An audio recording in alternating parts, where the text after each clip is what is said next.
Most people live life, they have no clue what their next 10 moves are gonna be. They just know their next 1 to 3 moves. A lot of people in life want to do move number 14 in move number 2. Wrong timing. I don't know if that made sense. A lot of people want to do move number 14 at move number 2, and it doesn't work out for them. So this whole game about business is about you knowing your next 15 moves. Now, outcome of this meeting, 2 things. 1, who do you want to be? How do you want to make your money? Because it's all about your positioning in a marketplace. So now, who do you want to be? By the way, almost every single time I talk to somebody and I'll ask them, who do you want to be? So how are you going to make your money? So what's your game plan? Who are you going to be? How are you going to make your money? By the way, just so you know, it is the easiest time ever in the history of mankind to be a millionaire. Ever. It's the easiest time ever to be a millionaire. It's never been easier than today. Ever. It's a joke today to be a millionaire. It's a joke today to be a millionaire. One of the contacts introduced me to another person, who introduced me to another person, who introduced me to another person, who introduced me to another person, made me $30 million. One contact. Why? Because I didn't say, hey, you want to go to bed? No, I went and I said, how can I help you? Almost everybody in this room, all you have to do is just take the lens off you have, put a different lens on. Because when you put a lens on, you just look at the world in a whole different way. You're not looking at everybody here that I'm just trying to figure out a way what I can get for me. It's a complete different lens, right? So the most people have a challenge of what? Lens. Everything in life is odds. Everything in life is about odds. All you're doing and nobody knows is odds. It's all about odds. Odds are this is not going to work out. Odds are this is not somebody I want to do business with. So you got to put your odds in your side. So life is about making decisions, okay? Everything about decision-making process is about odds, everything. You need a system that helps you make the best possible decisions with the best possible odds in your favor. Once you have the system, everything can be flowed through you. Everybody wants to say the best skill or the key to success is hard work, marry the right person, faith, all this other stuff. If there's one thing I want to pass down to my kids, it's for them to have a decision-making process that they learn from their dad. Whatever they do from there is completely up to them. But it's a decision-making process. I want to pass this down to them. The rest is on them. They can figure out what God they want to believe in, what political side they want to believe in, what kind of money they want to make, what industry, who they want to marry, who they want to be friends with. But I need this system to be passed on to them. Systems, boring. But systems is what helps you scale from employee to sales leader, to business owner, to CEO founder. Once you get to this point, I was a terrible CEO at first because I didn't pay attention to systems. Because systems, what is exciting about systems? You know how sometimes you guys go to these conferences and you're there for 3 days and everybody says what? You can do it. Life is good. I'm telling you, you were made to do something big. And I was like, oh my gosh, this is just so heartfelt. I'm so emotional. And then you leave, you're so motivated for a day, 2 days, a week later, like, yeah, but what do? I didn't really learn a lot. But damn, I was motivated for a day. And I have nothing to do. And then you go to some meetings where you're kind of like, okay, these 7 things I do, and then you do it, you're like, oh my gosh, I just went from 300,000 to 720. It's these things that stuck with you. It's systems. So you got to find systems for yourself. So now, effective systems to create momentum, to maintain momentum, then to advance momentum. By the way, this is the most annoying phase to be. The most annoying phase to be is creating momentum. These are the days you're working 18, 20-hour days and it seems like nothing is going your way. How many of you guys have had a week of hard work and nothing in your business improved? Who knows what I'm talking about? How many of you guys have done it for a month and you're like, oh my gosh, what a waste of a month, right? But what you're not realizing, if you can't go for a month, your skin is getting thicker. Then all of a sudden you have some momentum. And then when you get momentum, if you get cocky, you lose this. Then you go back here. Do you know why most 50-year-olds don't want to start a business? Because at one point they did, and they knew how much it took to create momentum, and then they got momentum, and they lost momentum, and they didn't maintain momentum, and they went back here, and they don't want to do it again. They don't want to do it again. How many guys have met some sharp 45, 50-year-old men and women who are not teeing it up anymore? They're just settled. Anybody knows people? Their biggest fear is they know what it takes to create momentum. They just don't want to do it. But they won't tell you. Remember how we talked about marriage relationships? People don't tell everything to each other, but we make the decisions. No 50-year-old's going to tell you, dude, the reason why I don't want to do this is because I just don't want to work that hard. And they'll find a different excuse to go on around. Some of you guys are in this room. I met some 50-year-olds in this room. You'll find a way to manipulate yourself into sabotaging yourself on why you shouldn't pay the price. I'm a grandma now, I'm a grandfather now. This is not something you need to do. I need to stay home. That's all ways of you selling yourself. Your language is preventing you from getting to the next level. And then advancing momentum, this is the fun part. This is when you make money that you know you're not worth. Anybody knows what I'm talking about? Like you're like, babe, did we just make $600,000 this month? Yeah. Does anybody know? We have no clue what the hell we're doing, babe. Like, babe, we better not tell anybody. Act like we know what we're doing. Act like it. Okay, yeah, that's all that. Okay, good. Babe, we made $600,000. What the hell is going on? That's advancing momentum. Now you're getting overpaid, and no one in the marketplace knows about it. You go around, people are thinking, oh my God, this guy's a genius. No. You were willing to go through the pain of creating and maintaining momentum. Now you're getting rewarded at advancing momentum. Advancing momentum was like when you seem like you're godlike. Oh, you are out of this world. You come from a planet called, where they produce Zeus and Hercules, and you're one of those people. No, you're not. You just went through the tough times. So speed, your best friend in business is speed. And most people don't understand speed. You know how people say things like, you gotta be urgent. Who's heard things like that? You gotta exponentially grow your business. Okay, well, what the hell does that mean? Well, you gotta work harder and faster. And it's speed. Okay, explain it to me. I'm gonna break speed down to 4 different things. Anybody knows which car this is? Any Ferrari fans? Yes, obviously we got a couple of them here. This is an older Ferrari than this one. Watch this. 1977 Ferrari, 308, did 0 to 60 in 8.1 seconds. How many in here have a Chevy Astro van that does 0 to 60 in 8.1 seconds? You know what? By the way, Ford Focus does 0 to 60 in 8.1 seconds. A Ford Focus today in 1977 is a Ferrari. How weird is that? Think about that. If we would have taken like Ford Focus back to 77, oh my gosh, look how fast this thing is. It's crazy. 8.1 second Ferrari.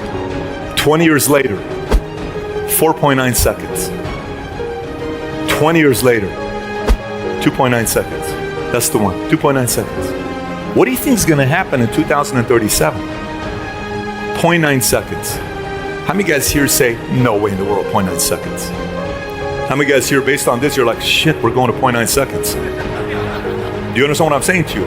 The entire game is speed. Here's what's crazy. Most people think it's impossible to go to 0.9 seconds. But most people thought this was the fastest car in the world, 8.1. No. Everything about your business is you constantly figuring out ways to tweak your business to increase what? Speed. When you increase speed, exponential growth takes place. 4 types of speed you have in business. Let's talk about it. Speed number 1, functioning speed. Functioning speed is your support system. Sil and Albert put this event together. Sil is part of functioning speed, but they have a lot of support people that are helping put this event together.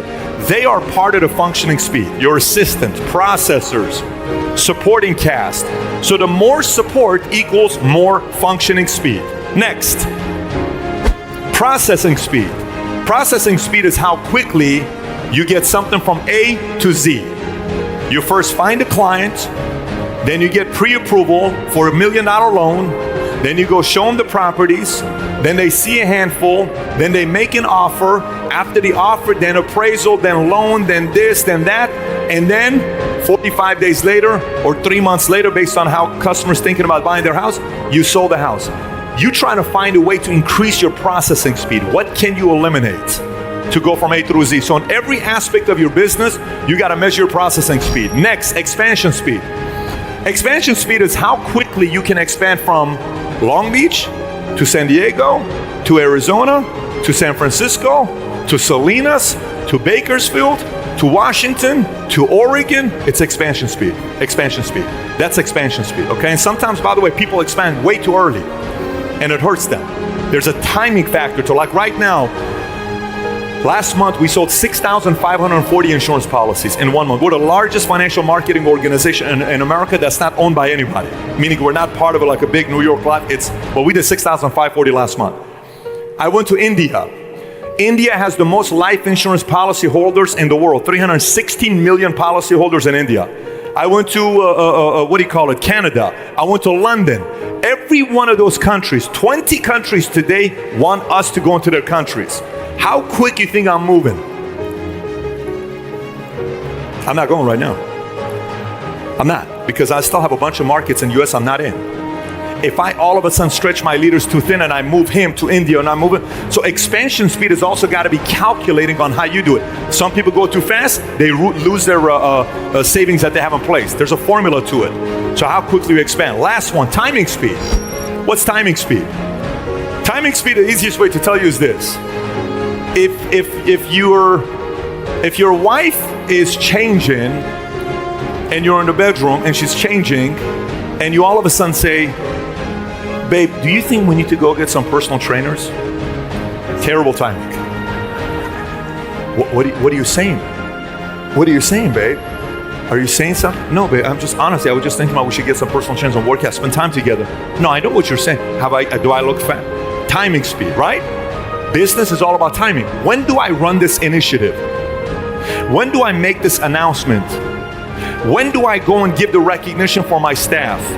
When do I write this letter? When do I give the criticism to this one guy that's got to work in this area? When do I go out there and visit this client? When do everything about timing speed. And by the way, the last one, you can't learn it for a long time. You're going to make a lot of mistakes in this. This takes time to get it. So those 4 speeds, you go back yourself. I only have an hour with you. I got 13 more minutes left. You go back in every aspect of your business, write them down. What's my functioning speed like? What's my processing speed like? What's my expansion speed like? What is my timing speed like? Then assess yourself. That'll determine how fast you're growing and what else you need to grow even faster. So last one, without systems, you have limited chances to sustain growth. What's the key word in this entire sentence here? Sustain. Anybody ever heard somebody that made $1 million and they never made it again? Yes or no? Why? They can't sustain. Anybody heard of anybody that made $100,000 in a month one time and they never did it again? Sustain. Systems help you sustain growth. Systems are boring. Systems makes you yawn. Systems are like, oh my gosh, just don't drop that word systems to me. Nothing sexy about it. Anybody that builds big businesses, they spend hours with you, not at motivational seminars. They'll spend hours and hours talking about systems to each other. These are people that build billion-dollar businesses. All the other motivational conferences, they just want to motivate and motivate and motivate. Real businesses, we're talking about this kind of stuff. Systems, because it's boring. But this is what brings value to you. But this entire session of me speaking was for you to think about your next what? 15 moves. 15, not just your next move, your next 15 moves. So for some of you guys, how many guys want to stay in contact with us, stay close to us and communicate with us? Here's what you got to do. Connect with me, text me directly here. This is my text. I will respond back. It's my text. It just may take a while. Text me directly. Every time we have some update stuff that we do, this is off valuetainment. This is not just valuetainment stuff. This is off valuetainment, things that we do. This is a way for us to stay connected together. Typically when I do keynotes, I don't have a long time with you, but if you guys want to do something with the Vault, that's 3-4 day conference. You can find out about that. We'll be launching the location here soon. And that's something we do for 3-4 days where I'm going about things like this from 8 in the morning till 9 at night for 3-4 days together. Manual, the whole 9 that we do together. But I want to wrap up with this part. I cannot tell you how much I respect people who are great students, who keep their word, who are disciplined, who want to commit to their family, who in every aspect of their life, they want to improve. And everything I just explained to you, one time Albert and I were speaking, and I indirectly challenged him in front of an audience. And he knew what it was, but I didn't give his name. But he knows what it was. If he ever wants to say it, he will. If he doesn't have to. So then I noticed he caught it. And then he called me a couple months later. He says, hey, Pat. I said, yeah, what's up? He says, when you said, and I think you even asked me about this a week ago. I think we talked 30 minutes ago, like he asked me a week ago, right? Was it a week ago? I think it was a week ago. He asked me a question. He says, Pat, remember that one thing you said 6 months ago or 4 months ago? I said, yeah, what about it? Was that directed to me? What was my answer? He said, absolutely it was. And he says, you know what I've done the last 4 months? I said, tell me. And he gave me what he did for the last 4 months. He said, Pat, I got to tell you, my life is a whole different life, man. I've never been this energized. I've never been this good at leading, building, all this. I've never been like this before. What is the moral of the story? This isn't for me to pump up Albert. It's already an event. He doesn't need to validate himself. I mean, 2,000 people showed up here. You know, all these people. So it's not like he needs another validation. I'm sharing this with you because so many of you can have that kind of a story the next 12, 24, 36 months, and you ought to. We have social media today. It's the great equalizer. Back in the days, only great fighters could kill people. At the moment they came out with the gun, a 5-foot woman, 110 pounds, can go against a guy like me because it's the great equalizer. Today, Facebook, YouTube, Instagram, Snap, all that stuff combined together made the great equalizer where you can go up against celebrities, where you can go up against people that are TV, where you can go up against companies that are 20, 30, 40, 50, 100 times bigger than you because it's the great equalizer. But you got to take advantage of it. He was a great student. He was disciplined. He and his wife worked together very closely. And look at what they're built here together. So with that being said, thank you so much for your time, guys. Appreciate you. Thank you.